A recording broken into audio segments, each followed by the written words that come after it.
ओम ज्ञानतिमिरान्धस्य ज्ञानञ्जनशलाकया चक्षुरुन्मिलितं येन तस्मै श्रीगुरवे नमः। नमो विष्णुपादाय कृष्णप्रेष्ठाय भूतले श्रीमते भक्तिवेदांत स्वामिन्निति नामिने। नमस्ते सारस्वती देवे गौरवाणी प्रसारिणे निर्विशेष शून्यवादी पाश्चात्य देश तारिणे। जय श्री कृष्ण चैतन्य प्रभु नित्यानंद श्री अद्वैत गदाधर शिवासादि गौर भक्त वृंद।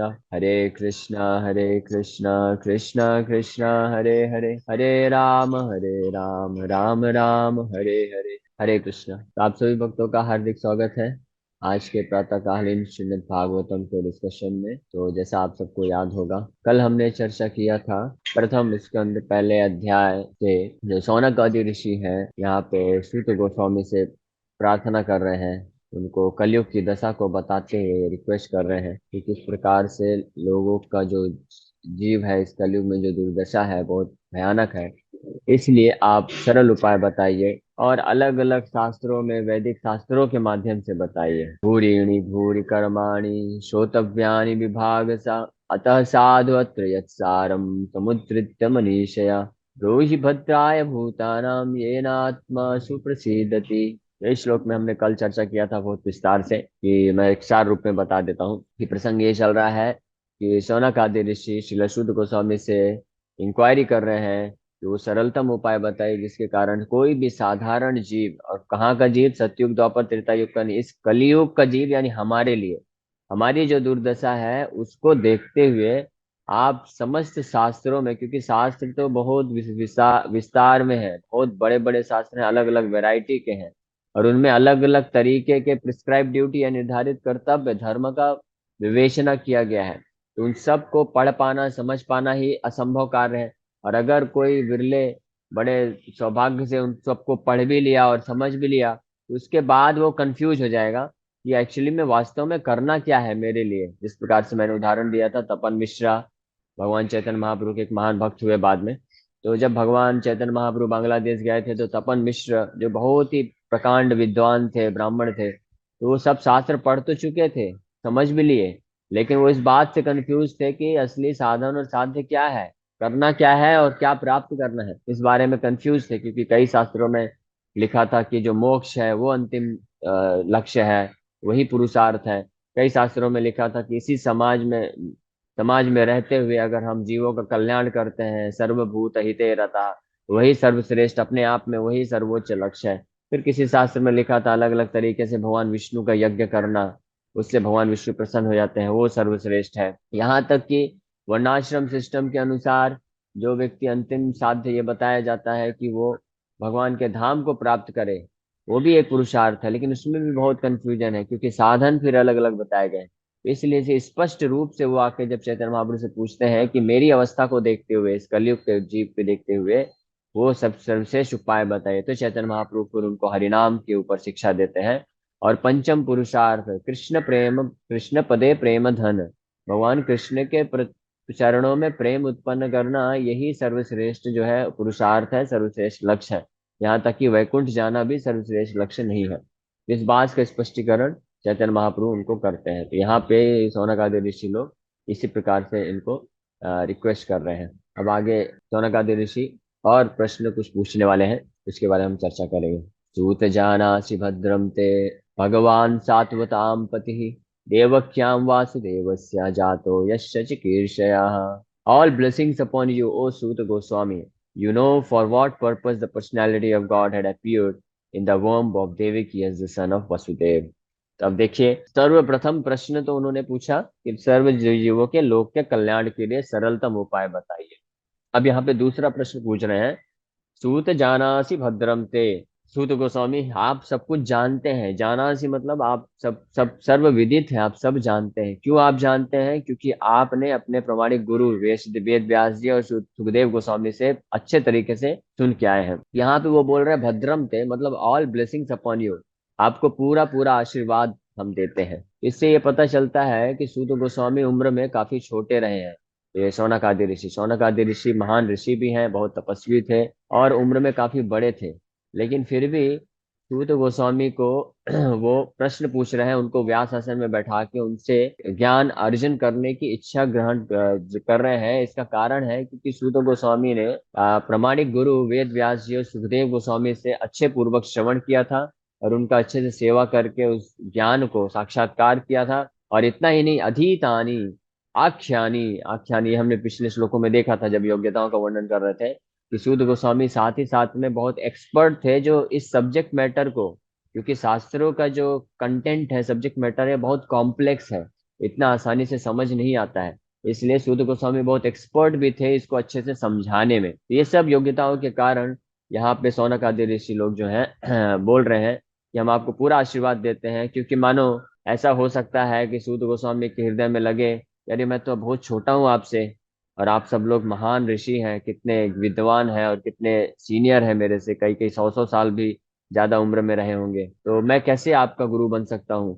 तो इसलिए जो है यहाँ पे शौनकादि ऋषि लोग बोल रहे हैं, भद्रम ते, आपको हम पूरा आशीर्वाद देते हैं, आप इससे विचलित मत होइए, ये मत सोचिए कि आप गुरु बन गए तो जो है हम लोग इन्फीरियर पोजीशन में हो गए। नहीं, हम आपको आशीर्वाद देते हैं कि आप जो है आपकी सारी आध्यात्मिक इच्छाएं जो है पूर्ण हो। इस प्रकार से वो रिक्वेस्ट कर रहे हैं सूत गोस्वामी को कि आप सब कुछ जानते हैं, क्योंकि आप सर्व विदित हैं, इसलिए आप बताइए।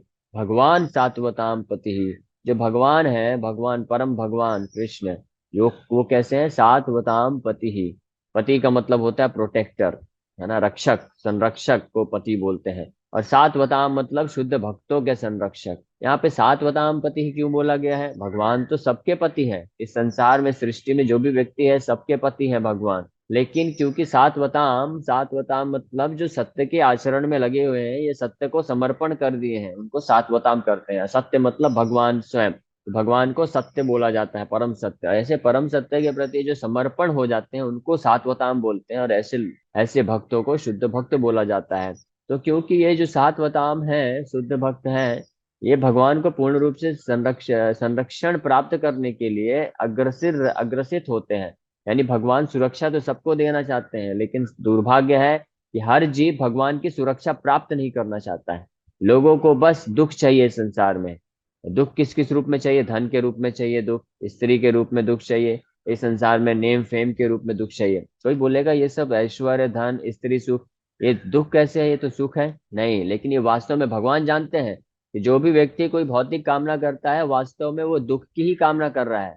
तो मैं कैसे उसका सुरक्षा प्रदान करूं? तो भगवान से भौतिक ऐश्वर्य प्राप्त करके व्यक्ति को केवल दुख मिलता है। इसलिए भगवान जो असली सुरक्षा है वो इन लोगों को दे नहीं पाते हैं, या ये लोग वंचित रह जाते हैं जो भक्त नहीं है। इसलिए भगवान को सात्वताम पति ही करके संबोधित किया गया है। क्योंकि जो बाकी लोग हैं वो केवल इस संसार के दुखों को सुख मान के बैठे हुए हैं। जैसे एक बार एक हमारे ब्रह्मचारी, उनके पेरेंट्स एक ज्योतिष के पास गए और उनका कुंडली दिखाए। तो जो ज्योतिष है वो बड़े दुख व्यक्त करता है, बोलता है, पुत्र तुम्हारे जीवन में स्त्री सुख नहीं लिखा है। तो वो ब्रह्मचारी बोले कि महाराज आप गलत पढ़ रहे हैं, सही सही देखिए, उसमें लिखा है कि मेरे जीवन में स्त्री दुख नहीं लिखा है, मैं इस दुख से मुक्त हो गया हूँ। तो कहने का मतलब है कि संसार में जो लोग इस भौतिक ऐश्वर्य, भौतिक भोग को सुख समझते हैं, बट वास्तव में वो है क्या? दुख है। इसलिए भगवान ना चाहते हुए भी ऐसे जो जिद्दी जीव होते हैं उनको ये सब देते हैं जरूर है, लेकिन वो वास्तविक सुरक्षा नहीं है। वास्तविक सुरक्षा तो भगवान सात्वताम पति अपने शुद्ध भक्तों की करते हैं, क्योंकि शुद्ध भक्त समर्पण के भाव से भगवान की भक्ति प्राप्त करने की मात्र इच्छा रखते हैं। इसलिए भगवान भी उनके जीवन में इस प्रकार से अरेंजमेंट करते हैं कि उनको किस प्रकार से असली सुख यानी असली दिव्य आध्यात्मिक आनंद, असली भक्ति प्राप्त हो सके। इसलिए भगवान को सात्वताम पति ही बोला गया है। और केवल भगवान ही पति है, एक ये भी बात यहाँ पे पता चलती है। बाकी सब जितने भी पति हैं इस संसार में वो डुप्लीकेट पति हैं, भगवान असली पति है। क्योंकि पति का मतलब होता है सुरक्षा प्रदान करना।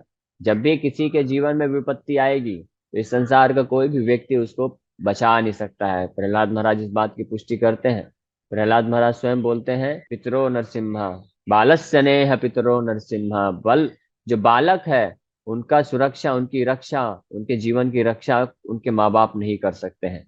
ऐसे ऐसे केसेस हुए हैं कि यहाँ पे माँ बाप बैठे हुए हैं हाथ में हाथ रख के, और उनके सामने उनका पुत्र जो है शरीर छोड़ के चला गया। ऐसी भी स्थिति हो जाती है, कोई कुछ नहीं कर पाता है। कई बार ऐसे ऐसे छोटे बच्चों को बीमारी हो जाती है कि पिता माँ बाप को तो छोड़िए, डॉक्टर को भी पता नहीं चलता है क्या बीमारी होगी। इस प्रकार से कोई भी संसार में किसी की रक्षा करने में असमर्थ है, केवल और केवल भगवान ही समर्थ है। इसके कई उदाहरण हैं।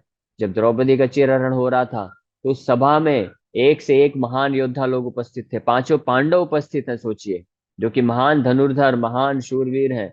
धर्मराज युधिष्ठिर भी उपस्थित है जो महान पुण्यवान है। भीष्म पितामह उपस्थित हैं, जो जो जिन्होंने परशुराम को भी हरा दिए। एक से एक महान योद्धा लोग उपस्थित हैं, लेकिन कोई द्रौपदी की रक्षा नहीं कर पाया। केवल और केवल द्रौपदी की रक्षा कौन किया? कृष्ण की। इसलिए कृष्ण ही जो है असली पति है। जब उत्तरा के गर्भ में परीक्षित महाराज को मारने का प्रयास किया ब्रह्मास्त्र से अश्वत्थामा ने, तब उत्तरा चाहती तो इतने उनके इतने सारे ससुर हैं, अर्जुन युधिष्ठिर, ये सब जो है महान महान योद्धा हैं, तो चाहती तो उत्तरा उनका शरण ले सकती थी, लेकिन उत्तरा उनका शरण नहीं ली। तो इसके अलावा उत्तरा क्या की? सीधे भगवान कृष्ण के पास गई और भगवान कृष्ण का शरण लेके जो है उसका जो गर्भ है वो सुरक्षित रहा। तो भगवान ही सर्वश्रेष्ठ सुरक्षा प्रदान करते हैं। इसी प्रकार से हम अनेकों हजारों सैकड़ों उदाहरण है कि भगवान ही असली सुरक्षा देते हैं। इसीलिए जो प्रमाणिक गुरु होता है वो अपने शिष्य को या भक्तों को भगवान की सेवा में लगाता है, भगवान का शरण कर लेने के लिए बोलता है। इसलिए आप देखेंगे हमेशा प्रभुपाद जी क्या बोलते थे, always take shelter unto the lotus feet of lord Krishna. हमेशा भगवान के चरण कमलों का आश्रय लीजिए, हमेशा निरंतर भगवान कृष्ण के नाम का जप करिए, भगवान को आश्रय में लीजिए, भगवान के बारे में सोचिए, भगवान का सेवा करिए, जीवन भगवान को समर्पित करिए, कृष्ण का आश्रय लीजिए, क्योंकि कृष्ण के सिवा और कोई भी संसार में हमको सुरक्षा प्रदान नहीं कर सकता है। इस बात पे जिस भक्त को कन्विक्शन हो जाता है वो हर परिस्थिति में भगवान के प्रति समर्पण के भाव से भगवान के दिव्य नामों का जप बड़े उत्साह के साथ करता है और सुरक्षा को महसूस कर पाता है। तो यहाँ पे सूत गोस्वामी बोल रहे हैं कि सौनक आदि ऋषि बोल रहे हैं, सूत जानासि भद्रम ते, आप बहुत विद्वान है, जानते हैं, आपको आशीर्वाद है पूरा पूरा। आप भगवान सात्वताम पति, ऐसे भगवान जो सात्वतों के पति हैं, सुरक्षक हैं, देवक्याम वासुदेवस्या, जो सबकी सुरक्षा करते हैं, ऐसे भगवान जो सबकी सुरक्षा करते हैं, सबके पति हैं, वो देवक्याम वासुदेवस्या मतलब देवकी मात्रा के और वसुदेव जी के पुत्र के रूप में जातो मतलब जन्म लिए, यस्य चिकीर्ष्या, तो ऐसा जन्म लिए, ये तो बड़ा विचित्र है। वो तो अजन्मे हैं, उनको किसी की पालन पोषण की आवश्यकता नहीं है, वो सबका पालन पोषण करते हैं क्योंकि वो सात्वताम पति है। और देवकी वसुदेव भी सात्वताम है, उनके शुद्ध भक्त हैं। तो देवकी वसुदेव के भी पति वही हैं, सुरक्षक संरक्षक वही है, वही पालन पोषण करते हैं। तो फिर ऐसा यानी कुछ तो उनका पर्पज रहा होगा जिसके कारण जातो यश्च चिकीर्षया, तो जातो मतलब जन्म लिए, कुछ तो पर्पस यानी कुछ तो लीला करने के लिए, कुछ तो विशेष उद्देश्य के साथ भगवान ने जन्म लिया। तो यहाँ पे देखिए ये होता है सज्जन व्यक्ति या साधु या जो उदार हृदय के व्यक्ति होते हैं, तो भले वो भगवान के बारे में नहीं जानते हैं, भगवान के बारे में इनको पता नहीं है भी कि भगवान ने किस उद्देश्य से जो है अवतार लिया, लेकिन फिर भी उनको देखिए कि वो किस प्रकार से प्रश्न पूछ रहे हैं। भगवान पर श्रद्धा की कमी नहीं हुई, भगवान पे पूर्ण श्रद्धा रखते हुए कि भगवान निश्चित रूप में सात्वताम पति है, यानी सब भक्तों का सुरक्षा प्रदान करते हैं, यहाँ तक कि हर जीव के पति है, वो हर जीव का पालन पोषण भगवान ही करते हैं। लेकिन अगर वो भगवान देवकी वसुदेव के रूप के यहाँ छोटे बच्चे के रूप में जन्म ले रहे हैं, उनके ऊपर निर्भर हो जा रहे हैं, तो इसका कुछ तो कुछ खास कारण होगा, यानी कुछ ना कुछ तो उद्देश्य होगा, तभी भगवान ऐसा कर रहे हैं। ये होते हैं सज्जन व्यक्ति, जो शुद्ध हृदय के व्यक्ति होते हैं, वो इस प्रकार से प्रश्न पूछते हैं। और जो जिनका हृदय पूरी तरह से गंदा है, दूषित है, काम क्रोध लोभ मोह मद मात्सर्य विशेष रूप से ईर्ष्या का भाव रखते हैं जो भगवान के प्रति, वो लोग इस तरह की अवस्था में चैलेंजिंग क्वेश्चन पूछते हैं। जैसे कई लोग होते हैं, अरे तुम आप बोलते हो कि आपके भगवान जो है सर्वश्रेष्ठ हैं, पालन पोषण करते हैं, कृष्ण सर्वश्रेष्ठ भगवान है, परम भगवान है, वह जन्मे है। हम तो देखते हैं, हम तुम्हारे ही शास्त्रों में लिखा है कि तुम्हारा भगवान तो जन्म लेता है, तुम्हारा भगवान तो ऐसे छोटे बच्चों की तरह लीला करता है, फिर लड़कियों के पीछे भागता है, ये कैसा भगवान है? इस तरह के जो मूर्ख लोग होते हैं, द्वेषी लोग होते हैं, वो इस तरह से प्रश्न पूछते हैं। वो ये नहीं जानते, वो केवल उसी शास्त्र को कोट करेंगे जिन शास्त्रों में भगवान की रासलीला का वर्णन है, बाल्य लीला का वर्णन है, जन्म लीला का वर्णन है, उन शास्त्रों को कोट करके वो बताते हैं, यानी शास्त्र मान रहे हैं वो, इसका मतलब। लेकिन उसी शास्त्रों में जब सुखदेव गोस्वामी, सूत गोस्वामी भगवान कृष्ण की महत्ता का, भगवत्ता का वर्णन कर रहे हैं, जैसे इन श्लोकों में भगवान सात्वताम पति है, समस्त सृष्टि सृष्टि स्थिति प्रलय साधन शक्ति रेखा छाये वयश विघ्नानि भरति दुर्गा, तो उन शास्त्रों के उन भागों को वो लोग नजरअंदाज कर देते हैं। उस जब ऐसा चीज आता है सामने जहाँ पे भगवान की भगवत्ता बताई जाती है, तो ऐसे मूर्ख लोग बोलते हैं कि शास्त्र तो मनगढ़ंत है। अरे जब शास्त्र मनगढ़ंत है तो उसी मनगढ़ंत शास्त्र से तो आपको तो भगवान की लीलाओं का पता चल रहा है ना। तो फिर आप भगवान की लीलाओं को लेके उनका निंदा क्यों करते हो? किसने अधिकार दिया? आप पूरी तरह से नास्तिक बन जाओ ना, पूरी तरह से मत मानो। फिर कृष्ण रासलीला किए, ये सब किए, इसके लिए आप उनको इमोरल बनने का भी बोलने का अधिकार नहीं है। आप मानो ही मत। अगर आप मानते हो तो पूरा मानो, है ना। आधा मानना आधा नहीं मानना, ये अर्ध कुकुट न्याय नीति बोला जाता है इसको, है ना। ये ऐसे दोगले लोग कहलाते हैं। और ये कौन लोग होते हैं? ये साधु स्वभाव के नहीं होते हैं, ये दुर्जन होते हैं। और सबसे मूर्ख की कैटेगरी में सबसे ऊपर सर्वश्रेष्ठ मूर्खों के सरदार होते हैं ये। भगवान बोलते हैं विमूढ़ आत्मा, ऐसे लोग विमूढ़ है पूरी तरह से। और ये है, इस तरह के लोग कौन है? मायावादी लोग हैं, या नास्तिक लोग भी होते हैं। कई बार नास्तिक लोग तो खैर किसी चीज पे विश्वास ही नहीं करते, वो फिर भी अच्छे हैं, चलो मानते ही नहीं कि भगवान भगवान है। लेकिन ऐसे लोग जो शास्त्रों की आधी बातों को मानते हैं और आधी बातों को नहीं मानते हैं, और जिनको मानते हैं उसका उदाहरण देके भगवान का निंदा करते हैं, तो ऐसे लोग अपराधी कहलाते हैं। इसलिए चैतन्य महाप्रभु बोले मायावादी कृष्णेर अपराधी। ये जो मायावादी लोग हैं कृष्ण के अपराधी होते हैं। भले ही ये कृष्ण की लीलाओं का बहुत गा गा के वर्णन करेंगे, भागवत कथा करेंगे, लेकिन उनका उद्देश्य क्या होता है? भागवत कथा करते हैं पैसा कमाने के लिए, नाम कमाने के लिए, क्योंकि कृष्ण कथा, भागवत कथा फेमस है। और पूरे पृथ्वी में बहुत सारे श्रद्धालु भक्त लोग आके इकट्ठा हो जाते हैं, डोनेशन देते हैं। इसलिए ये भागवत कथा का इस्तेमाल करके पैसा कमाते हैं। लेकिन उन्हीं भगवान का निंदा करते हैं अंदर ही अंदर। उन्हीं भगवान का निंदा किस प्रकार से करेंगे? अभी डायरेक्टली कुछ लोग नहीं करेंगे, क्योंकि डायरेक्टली करेंगे तो जो भक्त लोग श्रद्धालु बैठे हुए हैं वो भड़क जाएंगे, डोनेशन कैसे देंगे। तो वो एक निंदा इस प्रकार से करते हैं कि भगवान की जो रास लीला है उसको भौतिक तरीके से प्रेजेंट करेंगे, उनके भगवान के तत्वों के बारे में नहीं बताएंगे कि भगवान परम भगवान है, त्रिगुणातीत है, सारे तीन गुणों से ऊपर है। ये सब की व्याख्या नहीं करेंगे। केवल भगवान कृष्ण किस प्रकार से गोपियों के पीछे भाग रहे हैं, भगवान किस प्रकार से ऐसे बताएंगे कि भगवान लंपट है, लंपट की तरह घूमते रहते हैं, ये माखन चोरी करते हैं, ये करते हैं, हाँ, और थोड़ा बहुत गोवर्धन उठा दिए, राक्षसों का वध कर दिए योगिक शक्ति से। इस प्रकार से ये जो मूर्ख लोग होते हैं अलग अलग रूप में आपके सामने आके जो है फायदा उठाने का प्रयास करेंगे। जिस प्रकार से पूतना पूतना तो माँ बन के आई थी, भगवान की माँ बन के अपने स्तन का दूध पिलाने के भाव से आई, लेकिन उसका वास्तविक भाव क्या था? वो हलाहल पिलाना चाहती थी, विष पिला के कृष्ण को मारना चाहती थी, ताकि अपने स्वामी कंस को प्रसन्न करके बहुत कुछ अच्छा वरदान प्राप्त कर सके। तो इस उद्देश्य से आज भी संसार में कई पूतना लोग उपस्थित हैं जो गलत फायदा उठाते हैं और भगवान को गलत तरीके से प्रेजेंट करते हैं। लेकिन जो आपके जैसे सज्जन भक्त होते हैं, शुद्ध भक्त होते हैं, शुद्ध भक्त के स्वभाव में वो लोग हमेशा भगवान की हर लीलाओं को जो है बहुत ही श्रद्धा पूर्वक श्रवण करते हैं, पूर्ण विश्वास के साथ भगवान का शरण ग्रहण करते हैं, क्योंकि भगवान ही असली सात्वताम पति ही है। वो सारे समस्त भक्तों के पति हैं, प्रोटेक्टर हैं। भगवान सबके पति हैं। इसलिए कोई ऑब्जेक्शन नहीं कर सकता है कि भगवान ने ऐसा क्यों किया। अगर भगवान 16,108 रानियों के साथ विवाह किया, उसमें उसमें कोई दिक्कत नहीं है। भगवान 16 करोड़ 16 अरब 16 खरब रानियों के साथ विवाह कर सकते हैं, क्योंकि संसार की सृष्टि की हर प्रकृति, प्रकृति मतलब स्त्री, हर स्त्री जो है भगवान की ही प्रकृति है, भगवान ही उनके स्वामी है, पति है। असली पति तो भगवान है। अगर कोई बोलता है कि भगवान ने दूसरों के स्त्री के साथ विवाह किया, दूसरों के स्त्री के साथ जो है रासलीला किया, तो वो गलत बोल रहा है, उल्टा बोल रहा है वो। बल्कि भगवान ऐसा नहीं कर रहे हैं। भगवान तो अपनी ही प्रकृति, अपनी एनर्जी, जिनके वो असली स्वामी है, मालिक है, उनको असली आनंद देने के लिए आध्यात्मिक अपनी सेवा में लगा के उनको शुद्ध करके भगवत धाम ले जाने के लिए उनके साथ लीला करते हैं। लेकिन हम लोग बल्कि चोर हैं, क्योंकि हम लोग भगवान की जो प्रकृति है, भगवान की जो पत्नी है, उनको हम लोग अपना पत्नी बना के बैठे हुए हैं। इसलिए भाव क्या होता है? ये केवल पति पत्नी की बात नहीं है। यहाँ पे इस संसार में चाहे कोई स्त्री हो या पुरुष हो, दोनों के अंदर ही पुरुष का भाव है। जो पुरुष है शरीर में वो तो पुरुष है ही है। पुरुष का मतलब होता है भोक्ता। अब केवल और केवल पुरुष कौन है? स्वयं भगवान है। भगवान ही पुरुष है, भोक्ता है, बाकी सब भोग्य है, बाकी सब उन पे निर्भर है।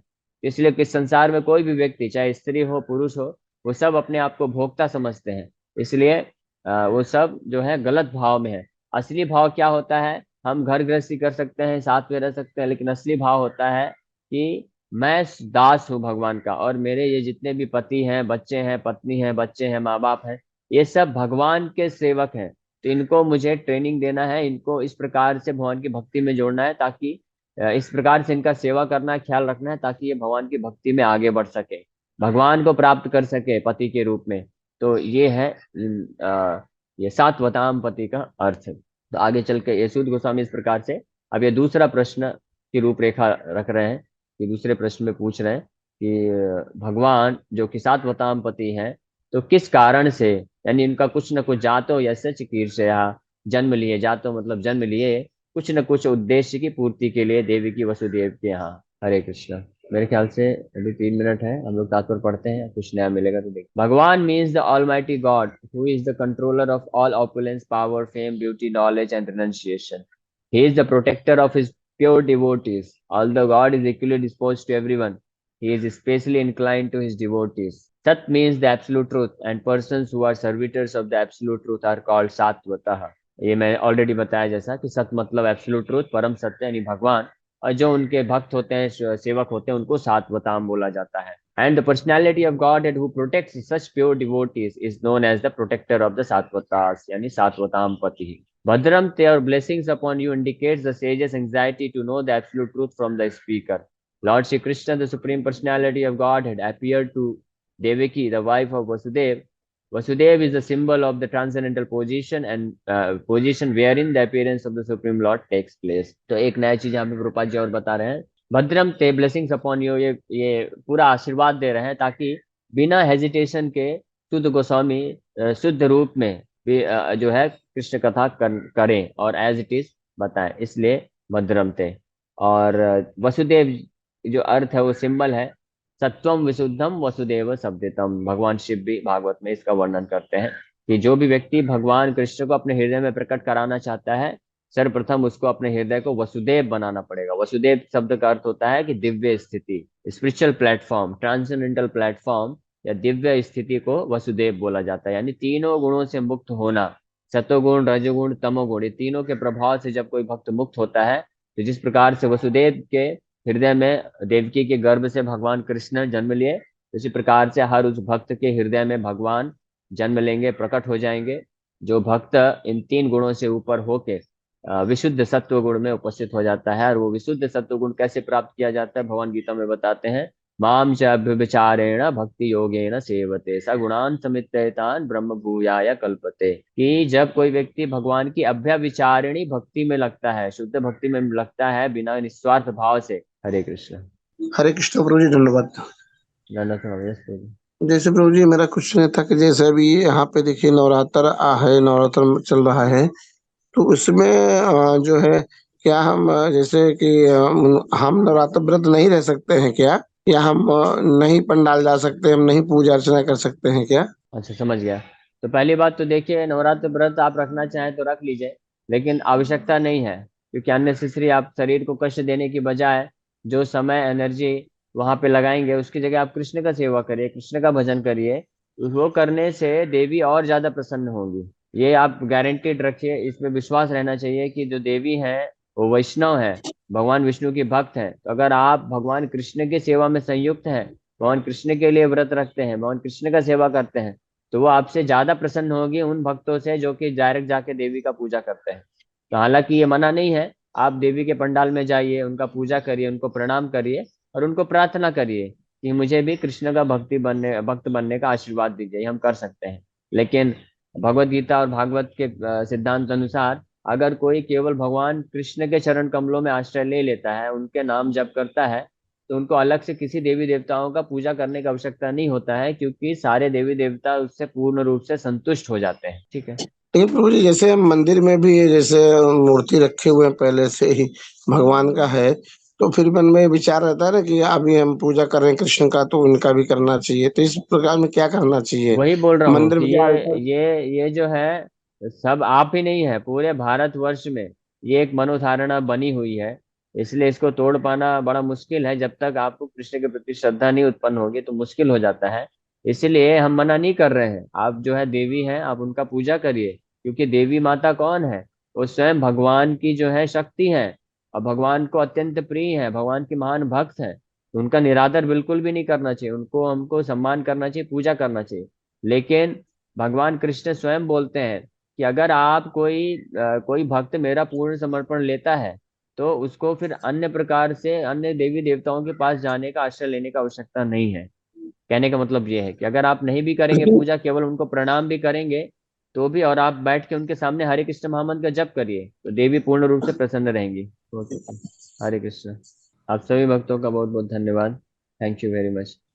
हरे जय कृष्णा कृष्ण। हरे कृष्णा, कृष्ण हरे कृष्ण कृष्ण। हरे हरे, हरे राम हरे हरे राम, राम राम राम राम। हरे हरे।